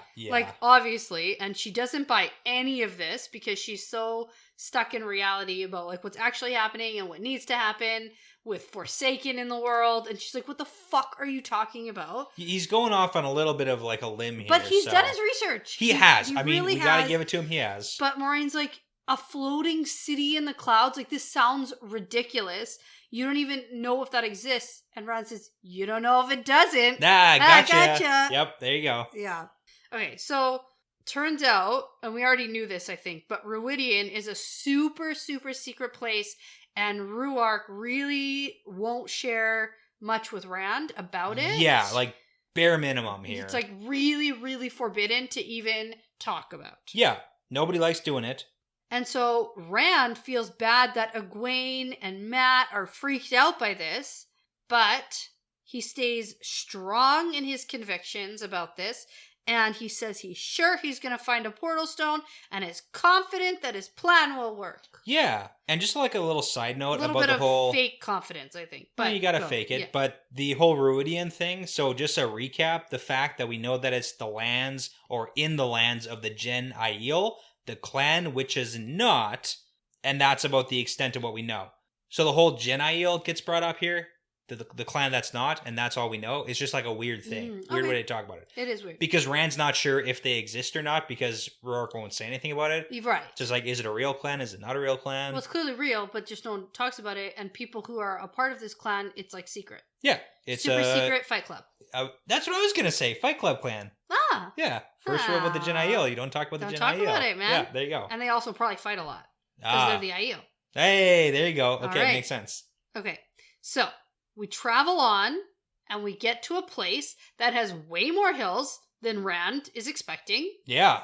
And as if reading his mind, helpful Lan, Lan's being helpful. he's looking out for his boy. Lan and Rand have some sort of bond going on. 100% do, and I feel for it, and I love it.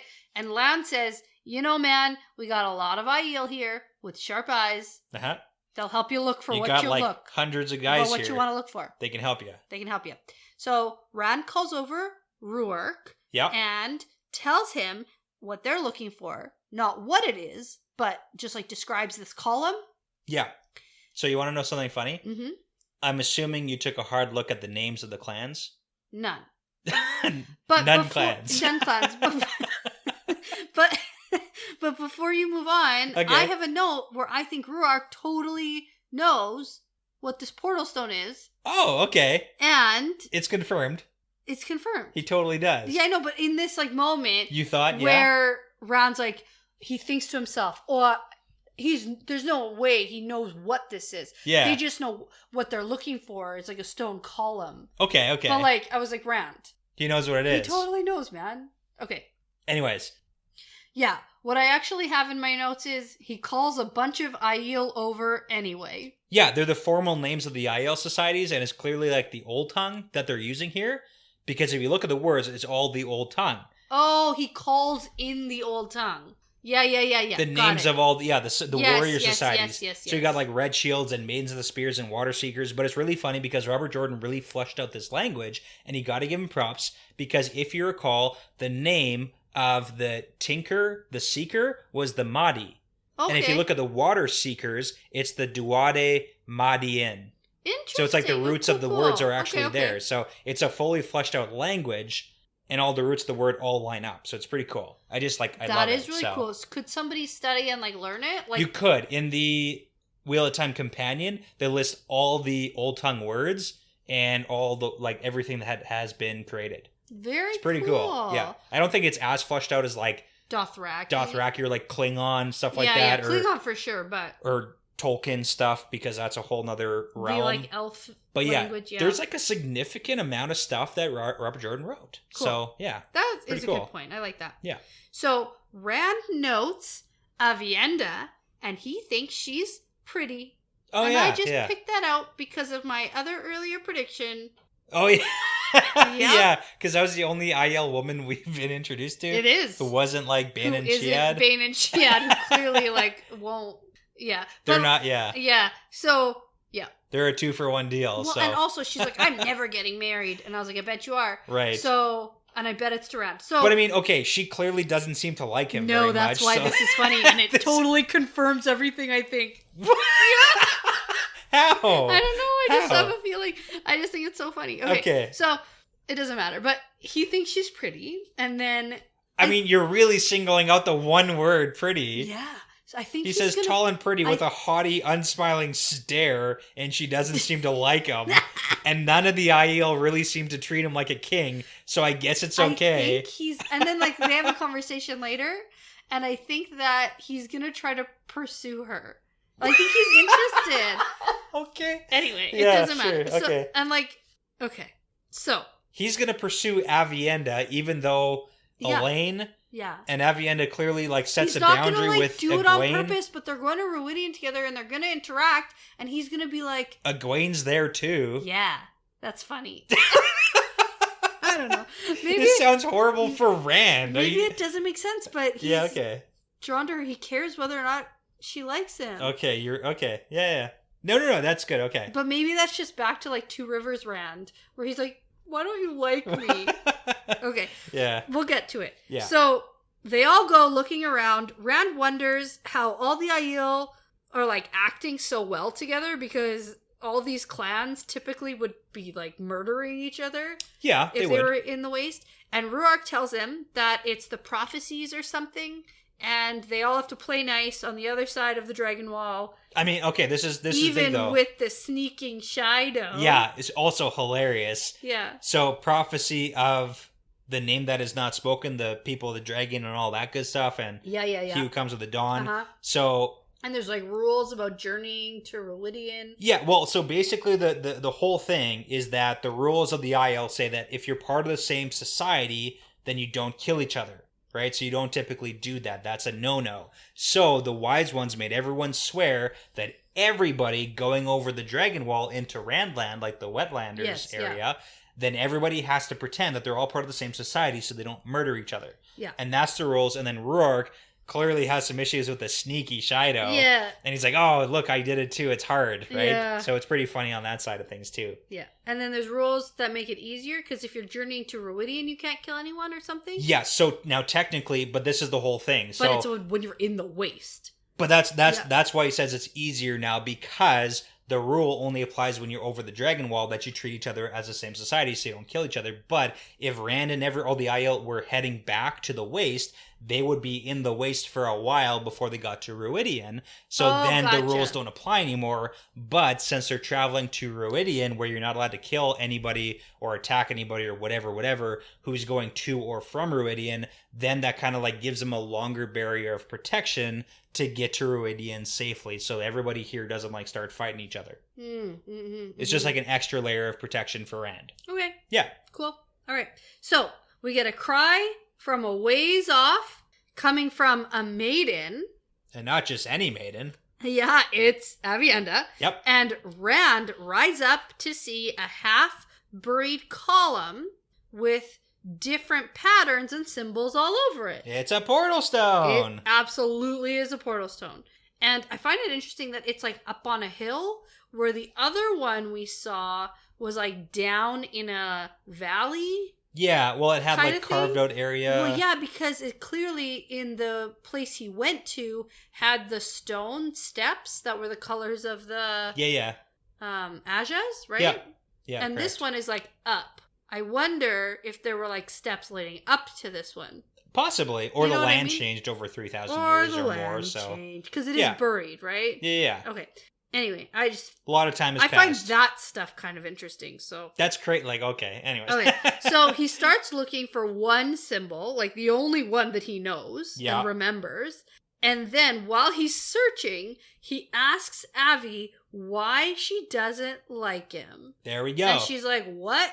You're maybe he who comes with the dawn, a man of destiny. How can I like you or not like you?" Like, she's so Aiel. It's Super Aiel. Yeah. I like it. It's a great answer. It's a non-answer. Yeah, and she's like, "You walk free as a wetlander despite your face." And is that because he's like, clearly he's Aiel? Oh, yeah. He looks like an Aiel. Yeah, okay. And he travels to Ruidian for honor but then she cuts out. Like, she's basically being forced to. dragged by her ear. Yeah, and when Yeah. she's Aiel and he's not. So it's like this big contrast. Yes. And that's like part of the problem. And so then has. she just like cuts off. Yeah. And Rand thinks that like this might take forever to find this symbol because it might be buried. And then he laughs and remembers about channeling. Yeah. No, a totally sane laugh. Yep. Yeah. All right. I can just move the earth away. Yeah, well, Anyways. I think it's funny. Yeah. Anyway, so Avienda tries to understand about these odd relationships that she doesn't understand. And she's like, all right, so you treated Elaine poorly, and Egwene is near sister to Elaine, and Avienda likes Egwene. Yep. So Avienda is like, I can try to like you because Egwene still seems to like you. Yeah. Yeah. That makes sense. It's perfect. It's perfectly logical. Perfectly logical. I mean, Rand summarized it pretty well. It's like you set your foot wrong, like with one girl, and then They the all entire know. friend, like everybody's gonna not like you. So Yeah. Avienda's trying because of Egwene. He's like, Elaine again. Oh my god, how does she keep coming up? Yeah. So All right. So he finds the Tom and Head symbol. yes, And then we get a recap about how portal stones work. if you forgot. Or at least how Rand thinks they work. Yeah, that which too. is like questionable at best. So like the whole symbols on the top and symbols on the bottom. Yeah, so he was looking for the Tom and Head one to figure out which side of the stone to like start looking for the right symbols. Uh-huh. Okay. Because the whole concept is he wants to land in this world in Ruidian, not in some make-believe nothing world. Right. No Grom world. A Grom world or whatever it might be. Or a Selene world. Or an No, underwater level of Mario. He's Oh like, my I'm God. gonna go land at the bottom of the ocean. Yeah. Okay, so or 3 months from now. Oh my god, that too. We don't know what happened there, so... Yeah, we literally don't. So he needs to find the symbols for Ruidian, and he's like, I hope just something stands out to me. I hope the Taviran tugs me where I need to go, kind of thing. He's literally relying on the pattern to tell him which symbol to pick. But then Ruark is there. And Rourke knows. He totally knows. Oh my and god. he reluctantly tells Rand, like super reluctantly, that there are 2 used for Ruidian in the old writings. Yes, so this is pretty big and too. like Aviendha just like walks away. So like, she's not happy. She can't hear Ruark talk about Ruidian. Like even she knows. She's First never been rule there. of Ruidian is you don't talk about Ruidian. Yeah. And so Ruark tells Rand that there is a stone like this at the Chandler Slopes. Chandler Bong Slopes.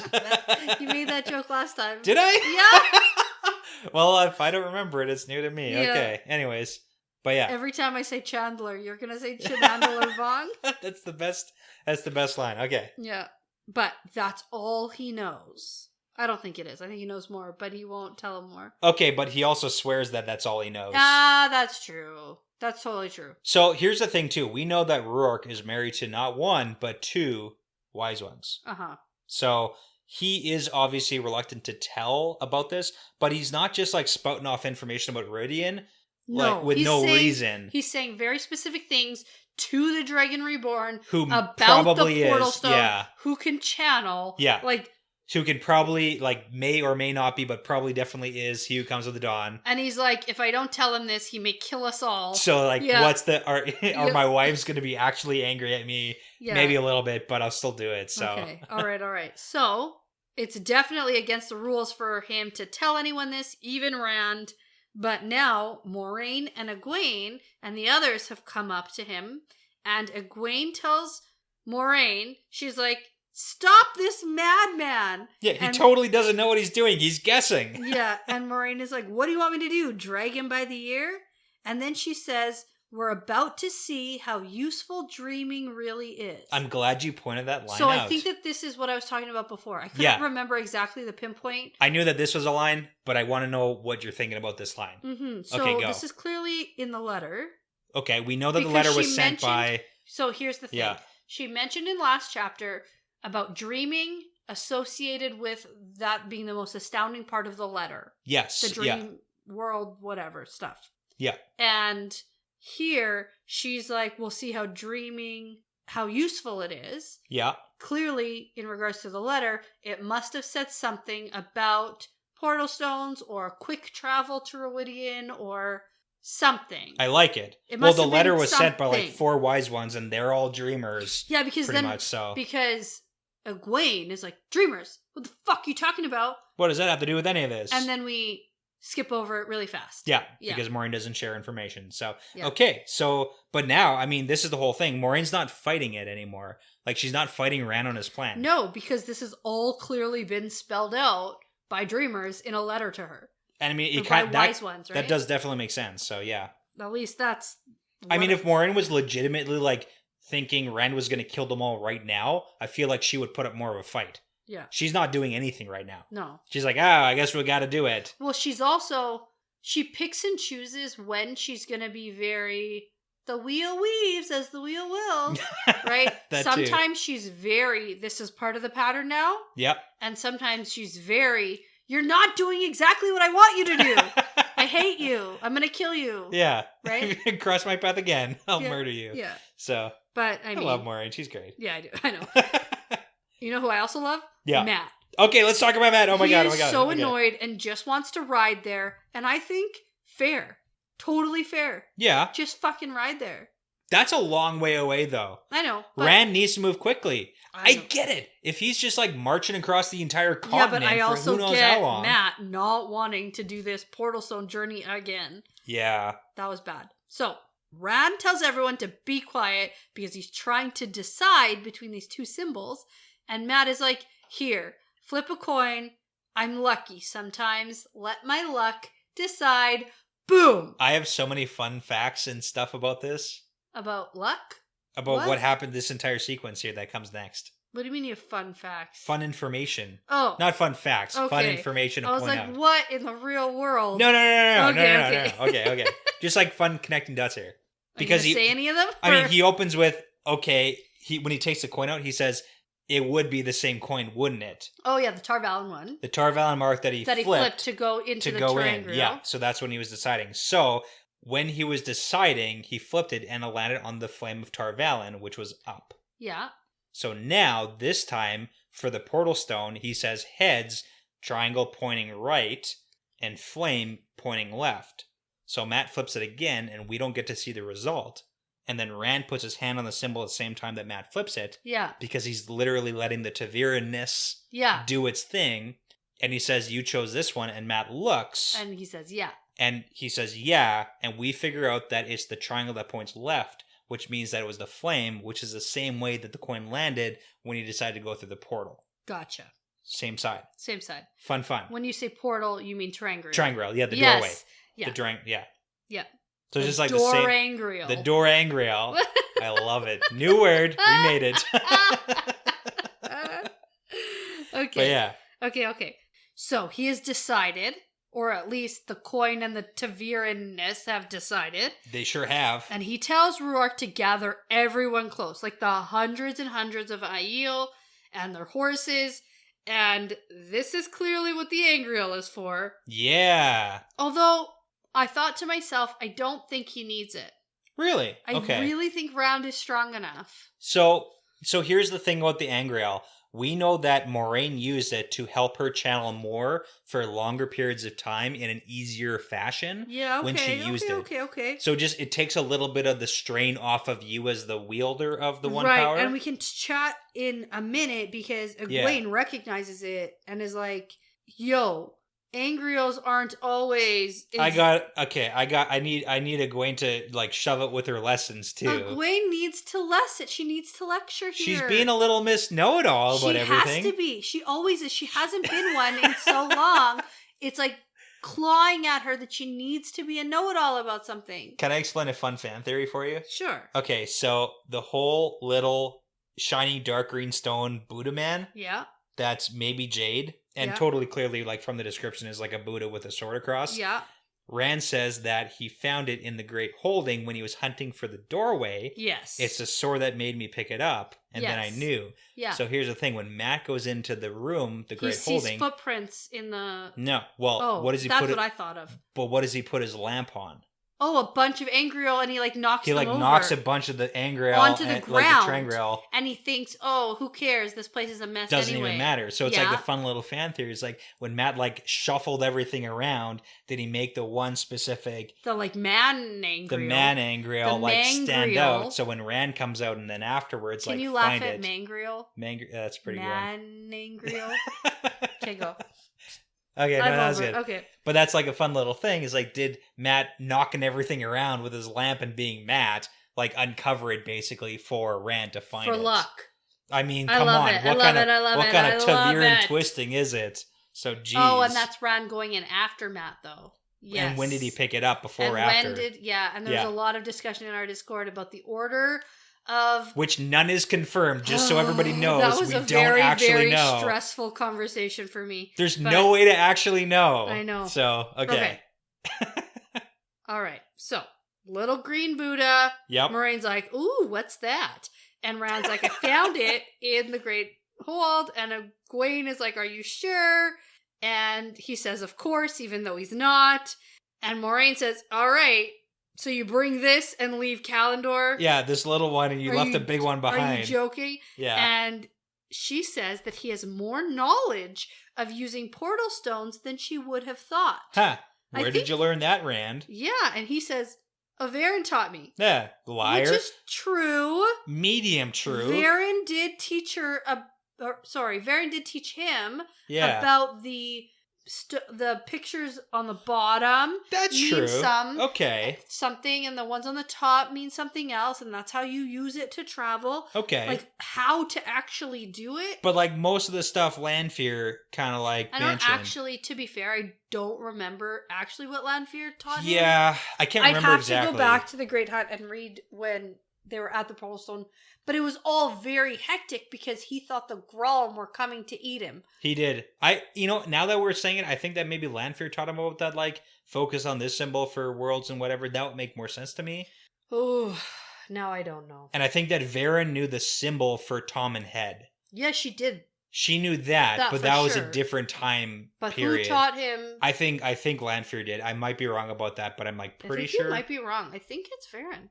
Okay, we're back from looking it up. Yeah, we looked it up. We learned stuff. Yeah. And I'm right. We learned I'm right. We're both right. Okay. No. Okay, you're more right than I am. In chapter 37 of The Great Hunt, Varen is the one who says and teaches him that the symbols on the bottom of the stone take him one place and do something, and the symbols on the top do a different thing. Now, to be fair, I was wrong, but chapter 17 in The Great Hunt, Lanfear just tells Rand which symbol to focus on.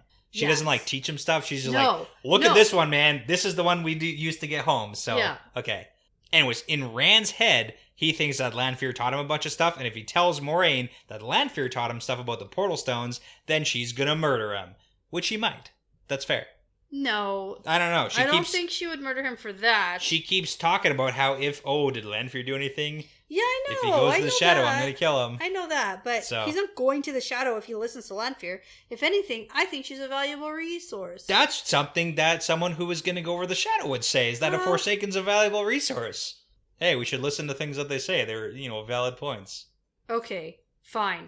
But, listen, she has a lot of knowledge, and she doesn't want to kill Rand, and she doesn't even really 100% want to serve the Dark One. She wants to be better than the Dark One. She does. She's a power complex. Like, she doesn't care to serve the Dark One. I don't think she's all evil. Okay. If that's something, maybe it's possible. Lanfear can come over to Rand's side. I love it. If it can be like, we can rule the world together, I don't think she cares. She wants to defeat the Dark One anyway. I mean, now we're talking about some sort of like, fourth wife type situation. No. Oh my god. Well. How does that even factor in? Well, then you just off Lanfear later. I like it. I don't want her offed. I think that Lanfear's the best. But. Okay. Which side are you on? I don't understand. I know. I don't think it's very responsible to really, really like the crazy.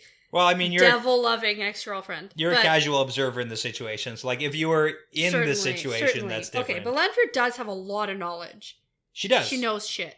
Okay, so, moving on, though. He leaves the bit out about Lanfear teaching him stuff. And now, we get everyone ready to go, huddled in close, hundreds of Aiel, huddled in close. All the horses. All the pack mules. It's go time. Rand wants to bring them all and everything to win goodwill from the stone-faced Aiel. That makes sense too. He wants to like go there on happy terms, not killing half of all the people, and just being like, you guys ride there or you guys run there and leave all your stuff behind. Like, that's a bad situation. That's bad. So there's no point putting it off. Let's go. The power fills him, and he pictures the symbol, and he draws more of the power through the Angreal, and the world seems to wink out of existence. The end. Best cliffhanger ever for you. Oh my god, you couldn't keep reading. Jesus Christ. That is so good. Okay. I wrote Jesus. Yeah. Cheese and crackers. I wrote the end. So, okay. So, first thing I want to say about this. Last time, when they got stuck in the Portal Stone world flicker sequence of craziness. Yup. The pattern seemed to need events to line up. We needed Matt to live. We needed them to arrive at the proper timing. In Falma, where Rand needed to be where Egwene was. Exactly. Captured, the pattern needed it to happen a certain kind of way, so they had to kill 3 months or 4 months' time. Moraine does say something about them being such strong Ta'Veren that they could influence the pattern to an extent, I put a rip the big star age beside of that. Lace or something. I want you to get this one right. Okay. So instead of you trying to guess and remember a sentence here. So she says, take a care, Randalthor. Any Ta'Veren shapes the pattern to one degree or another, but a Ta'Veren such as you might rip the age lace for all of time. Yeah. That's an important thing that just happened there. Yeah. So it's the big question is, does the pattern need Rand and all the Aiel to show up in Ruidian where they want to be at the exact moment. Well, the pattern needs Matt to go there. Okay, so we got like Yeah. one person going there probably. Yeah. Maybe. So do you think that everything's going to go off as planned? You know what's interesting? I do. Really? Yeah. Okay. I think I'm going to turn the page and they're going to have landed in Ruidian or like just outside on the Chandler slopes. Right? yeah. Okay, wait. What is it actually? Chandar or Chandar? Slopes. Chandar slopes. Okay. Yeah, the slopes of Chandar. Okay. So they're going to, I honestly, You think it's going to go I well? feel like it's going to work. I don't know. Nobody, nothing. I don't have a gut no feeling. problems. I feel like it'll be there and it'll be like an oh shit moment because He did it. he did it. I like that too. Yeah. Okay, so here's the thing. Yeah. We've had issues with the ways traveling, and we've had issues with the portal stones traveling. Yeah. Whenever we use them. Oh, we didn't have issues when Egwene and Leandrin Well, I mean, okay, went through but the ways. That was just a super nothing journey. so we've had issues, but now this time we've got everybody traveling in the ways and the portal stones at the same time. Yeah. Are there going to be any issues with either travel systems, or is it just going to be like, okay. Well, now you're bringing the ways and stuff into it. Oh my god, okay. And like, parent, we've shouldn't gone done on that. for quite some time here Okay. tonight. I have to say, in terms of the portal stones, I think that this is going to be an oh shit Rand moment where everything went well. I like it. And I think that the ways might have more of an issue, and I worry for them because they don't have any channelers with them. Yeah, and they're like terrible people. Yeah. But anyways, back to this. So it's going to go well, Yeah. and we're going to see what happens when we arrive in Ruidian. That's the prediction. Okay, I like it. And not in Ruidian, outside of Ruidian. At the portal stone. Getting like Yeah, no, into yeah. Ruidian Yeah, I is get it, I in get of it, yeah. itself. I get it. If we have to like go into a city in the sky, like that's a whole Yeah, other we're on thing, the slopes. I get that, but it's like we're just using the okay. We're gonna show up where they think they're gonna be. No matter what, though, if we chose the wrong symbol, Yeah. they both still meant Ruidian. So if there's anything to go wrong right now, I think it's them going to the wrong stone. They're not at the slopes, but they're like at the other portal stone at the like back door. So it's of not a Ruidian. situation of like mispronouncing the name of the place you want to go to when you're using the flu powder. Ooh. Right? It's not that kind of situation. Are we ending this with a shot? We sure are. Okay, congratulations, because everybody. we're going to end up in Nocturne Alley instead of Diagon Alley. Diggin' Diagon Alley. Okay, go get them. Okay. Let's do it. Okay. All right. It's only fitting for our like longest episode ever, I think. Probably. Yeah, actually. That's exciting. Yeah. To end with a shot. We've drank enough tonight to make this make I don't know sense. if you can tell. Yeah. So, I got Jamaica Nice. Okay. and you got Montreal. They were sitting beside each other on the shelf. Yeah. I grabbed them. So, cheers to Rand doing something right. And you for getting once. to go read and find Hopefully. what happens I next. don't think I'm reading tonight. Oh my god. Okay. Well, maybe tomorrow. Me reading tomorrow. Cheers.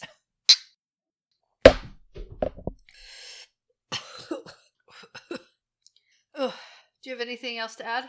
No, that was totally unscripted Harry Potter reference. That was pretty good. Okay, so I'm going to say that this is part of the pattern now. Yeah, it's part of the pattern.